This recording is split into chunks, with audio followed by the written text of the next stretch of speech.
Hello నేను CS రావు. ఎన్టీఆర్ జిల్లా జైల్లో ఏదో జరుగుతుంది.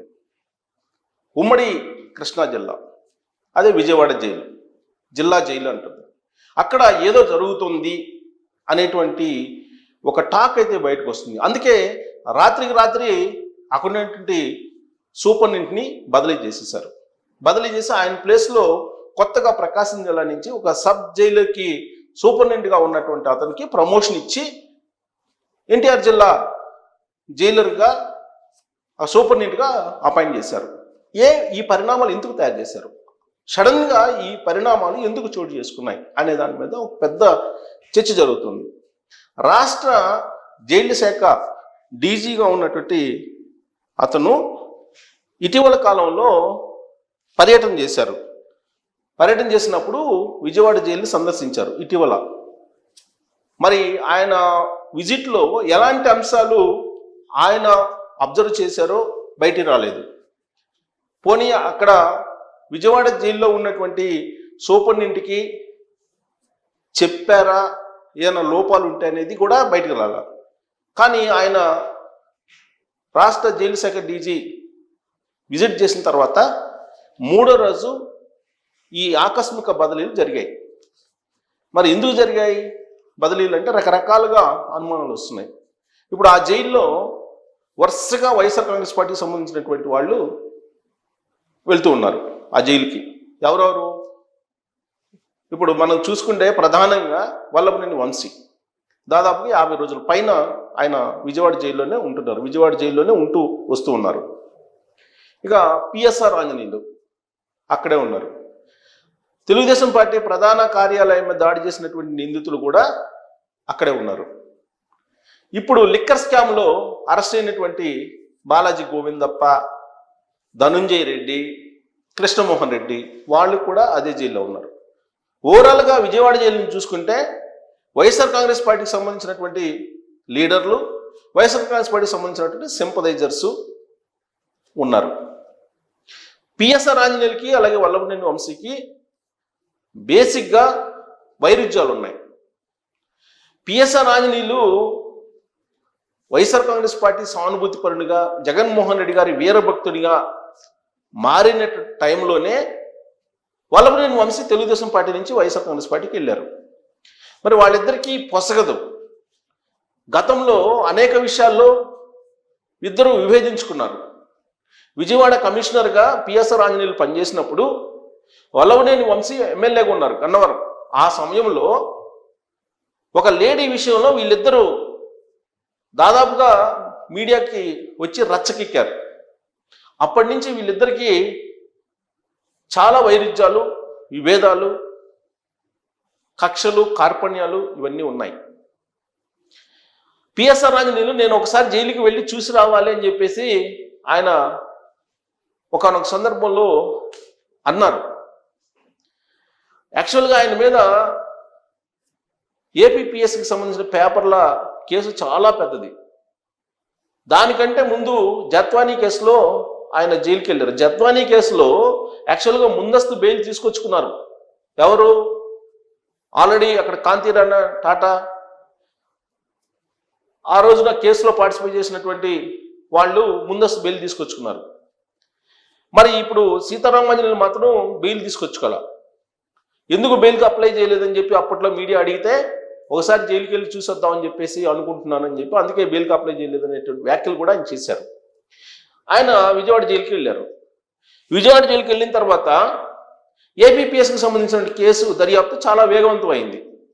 అది అడ్డగోలుగా ఏపీపీఎస్కి సంబంధించిన పేపర్లని దిద్దించారు, అడ్డగోలుగా ఆ పేపర్లను కరెక్షన్ చేశారు అనేది ఆయన మీద ఉన్నటువంటి ఆరోపణ. ఎందుకంటే ఏపీపీఎస్సీ కార్యదర్శిగా ఆయన ఉన్నారు.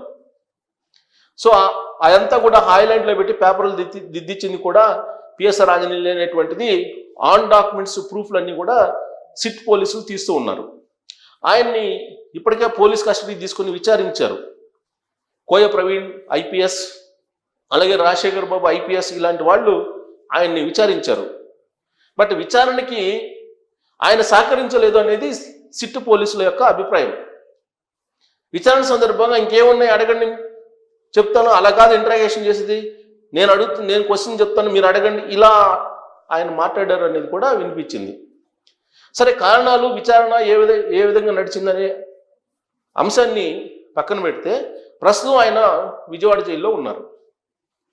మరి ఇంతమంది విజయవాడ జైల్లో ఉన్నారు, మరి వాళ్ళని సరిగ్గా చూసుకోవట్లేదా నిబంధనల ప్రకారం? లేదు, నిబంధనలకు విరుద్ధంగా మొబైల్స్ వాడటం కానీ లేదా ఇతరతర సౌకర్యాలు పొందడం కానీ జరుగుతుందా? లేదు, ములాఖత్ సందర్భంగా అక్కడ ఊహించినటువంటి పరిణామాలు ఏమన్నా జరగడానికి అక్కడ ఉండేటువంటి సూపరింటెండెంట్, జైలు సూపరింటెండెంట్ సహకరించారా? మరి ఎందుకు అర్ధరాత్రి ఆకస్మికంగా విజయవాడ జైలు సూపరింటెండెంట్ని బదిలీ చేశారు? హంసపాల్, విజయవాడ జైలు సూపరింటెండెంట్ పేరు హంసపాల్. ఈయన్ని ఆకస్మికంగా బదిలీ చేశారు. ఎక్కడ చేశారు? రాజమండ్రి సెంట్రల్ జైలుకి అటాచ్ చేశారు. అక్కడ శిక్షణ విభాగం అనేది ఒకటి ఉంది. ఆ శిక్షణ విభాగంలోకి ఆయన్ని అపాయింట్ చేశారు. ఆయన ప్లేస్లో ఎవరిని తీసుకొచ్చారు? ప్రకాశం జిల్లాకు సంబంధించినటువంటి అతన్ని తీసుకొచ్చారు. మహమ్మద్ ఇర్ఫాన్ అనే అతన్ని ఇప్పుడు విజయవాడ జైలు సూపరింటెండెంట్గా నియమించారు. ఆయన ప్రకాశం జిల్లాలో ఒక సబ్ జైలుకి జైలర్గా ఉంటే ఆయన తీసుకొచ్చి ఇప్పుడు సూపరింటెండెంట్ చేశారు విజయవాడ జైలుకి, జిల్లా జైలుకి. ఇవన్నీ ఎవరు చేశారు మార్పులు అంటే రాష్ట్ర జైళ్ల శాఖ డీజీ ఎవరు? మహమ్మద్ అహసాన్ రజా. ఈయన ఇటీవల కాలంలో విజిట్ చేసి విజయవాడ జైల్లో రిమాండ్ ఖైదీలుగా ఉన్నటువంటి పిఎస్ఆర్ ఆంజనేయులు కానీ, వల్లభనేని వంశీ కానీ, ఇప్పుడు తాజాగా వెళ్ళినటువంటి బాలాజీ గోవిందప్ప కానీ, గతంలో తెలుగుదేశం పార్టీ కేంద్ర కార్యాలయం మీద దాడి చేసి రిమాండ్లో ఉన్నటువంటి రిమాండ్ ఖైదీల విషయంలో కానీ, ఇవన్నీ కూడా అది వైఎస్ఆర్ కాంగ్రెస్ పార్టీకి సంబంధించినటువంటి వాళ్ళు ఉన్నటువంటి జైలుగా మారిపోయింది. అక్కడ రాజకీయపరమైనటువంటి అంశాలు లేదంటే రాజకీయపరమైనటువంటి సానుకూల పరిస్థితులకి అక్కడ ఉండేటువంటి సూపరింటెండెంట్ సహకరించారా, అందుకే ఈ ఆకస్మిక బదిలీ జరిగిందా అనేది కూడా చర్చకు వస్తుంది. బట్ ఎందుకు ఈ బదిలీల ఎమర్జెన్సీగా అర్ధరాత్రి వేళ అప్పటికప్పుడు నిర్ణయం తీసుకొని చేశారు అనేది ఒక పెద్ద ప్రశ్నగా మిగిలిపోయింది. పైగా ధనంజయ రెడ్డి, కృష్ణమోహన్ రెడ్డి రిమాండ్ ఖైదీలుగా విజయవాడ జైలుకి వెళ్ళేటువంటి క్షణాల్లోనే, ఆ టైంలోనే, ఆ రోజులే ఈ బదిలీలు కూడా జరిగాయి. మరి ఎందుకు జరిగాయి?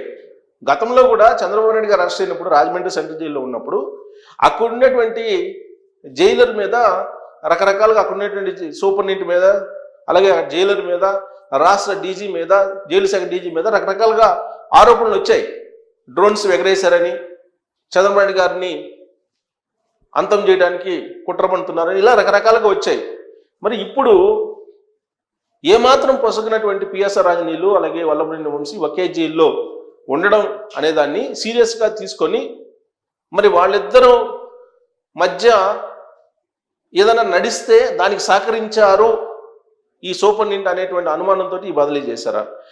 ఏ అంశంతో ఆకస్మికంగా ఈ బదిలీలు చేశారు అనే దాని మీద ఇప్పుడు చర్చ జరుగుతోంది. ఒకవేళ మీకేదైనా ఇన్పుట్స్ ఉంటే ఈ ఆకస్మిక బదిలీలకు కారణం ఏంటి అనేది కనుక తెలిస్తే మీరు ట్రోల్స్ రూపంలో తెలియజేయచ్చు. Thank you.